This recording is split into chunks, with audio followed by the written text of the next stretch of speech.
வணக்கம் கேளீர். எல்லாரும் எப்படி இருக்கீங்க? எல்லாருக்கும் தீபாவளி நல்வாழ்த்துக்கள். ஒரு சிலருக்கு எண்ணுமைக்கும் உண்மை தொகைக்கும் கொஞ்சம் குழப்பம் இருக்கும் இல்லையா? அந்த குழப்பத்தை இந்த தீபாவளி திருநாளில் சுட்டு போட்டுடலாமா துப்பாக்கியை வச்சு? எடுத்துக்காட்டாக பார்த்தோம்னா, அவனும் நானும், அல்லும் பகலும், இரவும் பகலும், தாயும் சேயும், அண்ணனும் தம்பியும் இப்படி கொடுத்துருப்பாங்க. வெளிப்படையாக வரும். இது மாதிரி சொன்னாலே எல்லாருக்கும் புரியும். ஆனால் கொஸ்டின் பேப்பர் கொடுப்பாங்க இல்லையா, அப்போ ஒரு வில்லி நம்மளை மிரட்டும், குழப்பம். அந்த வில்லி யாருன்னா உண்மை தொகை.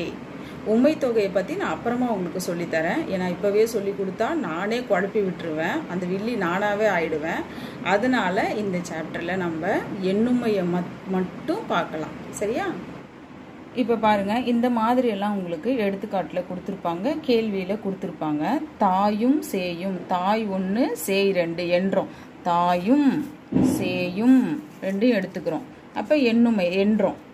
இரவும் பகலும், இதையும் எடுத்துட்டு வா அப்படின்போது தேனும் பாலும் எடுத்துட்டு வா அப்படின்றோம்.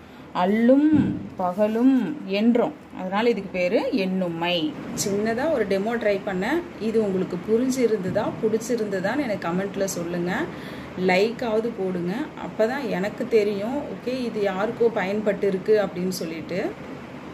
நம்ம சேனல் பேர் தமிழ் படி.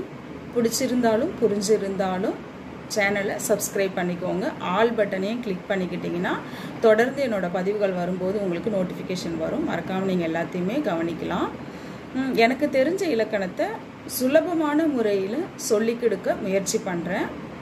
இந்த டெமோலாம் எதுக்கு, எக்ஸ்ட்ராவாக வீடியோவை லென்த்தாக போடுறதுக்கு தானே அப்படின்றீங்களா அப்படின்னு யாராவது நினச்சாலும் கமெண்ட்டில் சொல்லுங்கள். இது உங்களுக்கு பயன் இல்லை இதனால் அப்படின்னாலும் கமெண்ட்டில் சொல்லுங்கள். நான் மறுபடியும் ட்ரை பண்ணிகிட்டே இருப்பேன் பாருங்கள், நீங்கள் சொல்லலைன்னா. எண்ணுமைன்னு வெளிப்படையாக சொல்லியிருந்தாலே புரிஞ்சிருக்கும். அதே எப்படி நான் விட்டுருவேன்? சுலபமாக புரியறதுக்கு நான் விட்டுருவேனா? அப்படிலாம் இல்லை. அப்புறம் எதுக்கு நான் இருக்கேன்? இப்படியெல்லாம் சொல்லி கொடுத்து தான் நான் உங்களுக்கு இலக்கணத்தை புரிய வைப்பேன்.